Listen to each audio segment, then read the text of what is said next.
There are days in Foxborough when it does not feel like the offseason at all. It feels like locked doors, serious faces, and franchise-changing decisions happening behind the scenes. Today, Drake Maye is sitting right at the center of everything. Christian Gonzalez is putting pressure on the clock. A possible defensive bombshell could make the AFC swallow hard.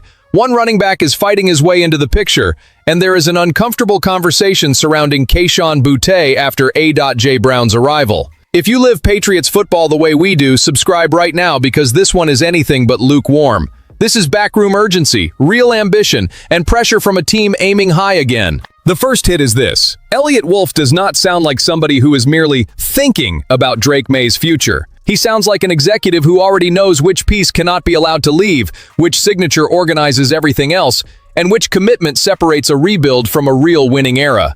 When Wolf calls Maye's extension the #1 priority, that is not some polished press conference answer. That is the power map inside the building.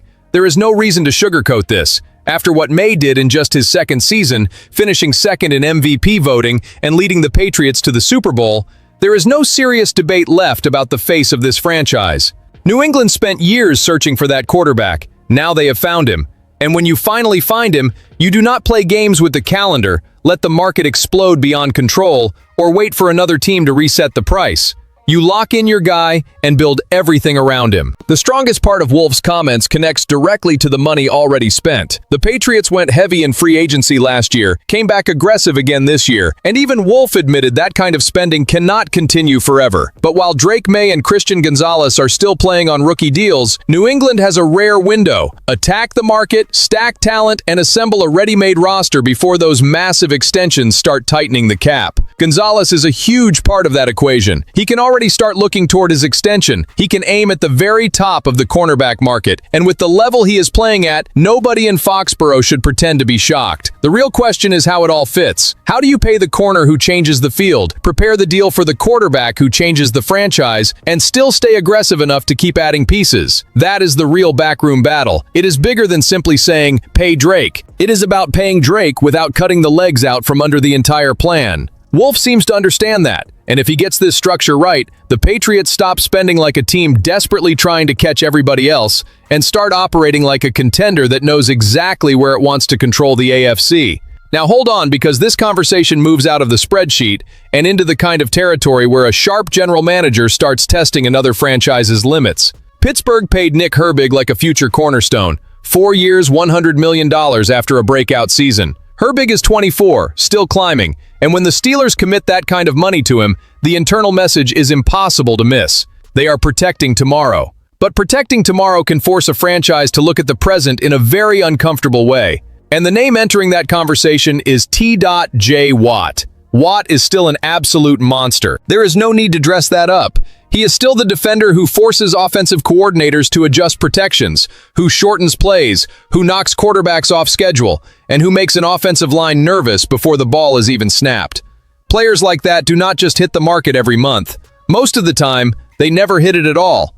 So if any team senses even the slightest crack in Pittsburgh, phones are going to start ringing. That is where the Patriots become dangerous in this entire story.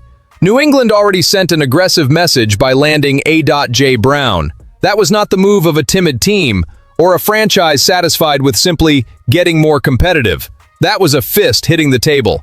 Drake Maye is ready for real weapons. Mike Vrabel did not come here to wander through an endless rebuild, and Foxborough has no interest in asking permission to return. So picture T.J. Watt in a Vrabel defense. Not just the name across the jersey. Picture the pressure looks, the heavy hand off the edge, the opposing offense having to choose between keeping pace with Maye on the scoreboard and surviving Watt on the other side. A Vrabel defense with an edge rusher of that caliber changes the temperature inside a stadium. It changes the fear level. It even changes the way the AFC sees the Patriots on the schedule. Would Pittsburgh move the face of its defense while still trying to compete? Only if the offer made the owner, the coach, and the front office go silent for a few seconds. That is why this possibility is so explosive. It is not a simple negotiation. It is a back-channel call that would test appetite, price, age, contract, and nerve. But I will say this, if there is ever a moment for New England to at least probe that kind of scenario, this is it. Young quarterback on the rise, head coach with a defensive identity, offense reinforced, a franchise trying to turn expectations into control. If the Patriots really want to scare the league,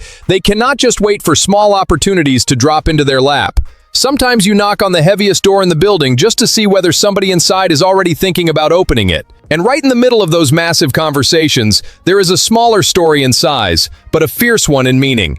Lan Larison showed up. The Patriots moved up mandatory minicamp, the open OTA windows are over, and reporters saw only 2 sessions, with no contact, no pads, and the kind of pace where nobody should be making final judgments as if it were a regular season Sunday. Still, even in that controlled setting, certain players can make the building look twice.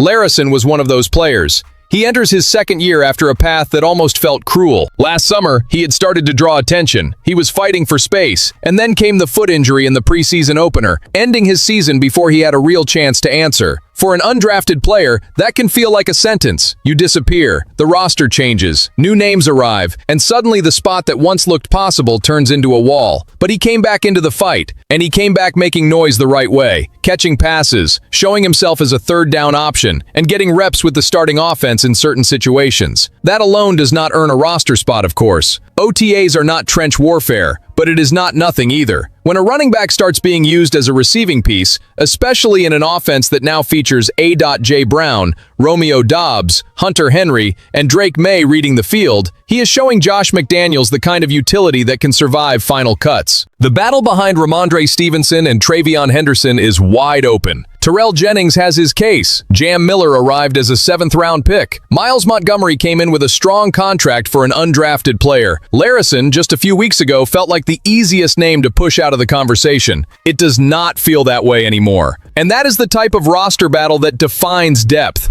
It is not glamorous. It is not a national headline. But in January, you remember who protected on third down, who caught the short pass and saved a drive, and who helped on special teams when the game got tight. Larison still has to prove it in minicamp, in camp, in the preseason, and once the contact gets real. But he already did the first thing a player in his position has to do. He forced everybody to take another look. And now we get to the story that divides the locker room, the fan base, and the meeting room, because nobody enjoys talking about this when the offense gets better. With A.J. Brown in Foxborough, somebody loses oxygen. Not because that player suddenly became bad, because the hierarchy changes, targets change, roles change, and Bleacher Report's Mo Moton placed Kayshon Boutte directly in that uncomfortable zone.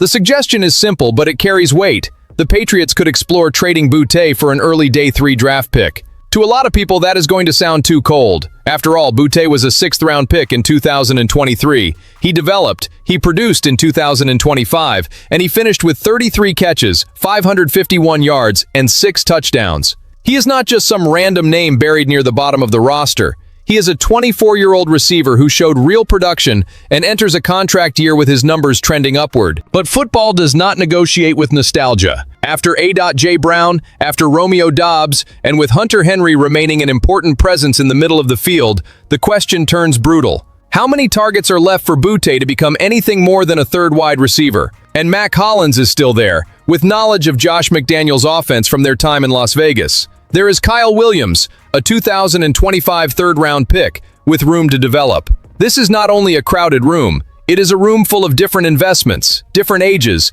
and different priorities. The Patriots have to be sharp here. If Boutte stays, that is fine. He can compete, he can provide premium depth, he can win specific snaps, and maybe even force the offense to rethink how the ball gets distributed. But if the staff looks at the design and sees him spending the season squeezed out, without volume and losing value, then testing the market now is not betrayal. It is aggressive roster management. There is one more backroom detail I would not ignore. Young receivers with recent production tend to create curiosity. A day 3 pick might feel light if you only look at the talent, but for a franchise trying to pay Maye, pay Gonzalez, preserve flexibility, and continue hunting for pieces, turning a potential surplus player into a controllable asset can absolutely make sense. A.J. Brown arrived to change the ceiling of this offense. That is beautiful. But a higher ceiling also creates tough decisions deeper down the depth chart. Boutte could become a casualty of this new ambition, or he could become the piece that makes the Patriots think twice before picking up the phone. Patriots Nation, I want to feel the temperature from you in the comments. Keep Boutte and let the camp battle burn, or trade him now before his value disappears inside the rotation? I look at all of this and see a Patriots team that has stopped acting small. Maye became the top priority because that is how serious franchises protect their future. Gonzalez forces another major decision. A possible call on T.J. Watt shows ambition. Larison reminds us that roster spots are won in the details. And Boutte puts Wolf in front of a cold choice, the kind winning teams have to face without getting sentimental. To me, Foxborough is building a message: young talent, market aggression, and internal pressure. If you want to follow every sign of this rebuild turning into a real AFC threat, subscribe, leave a like, and stay right here, because I will keep tracking every Patriots backroom move.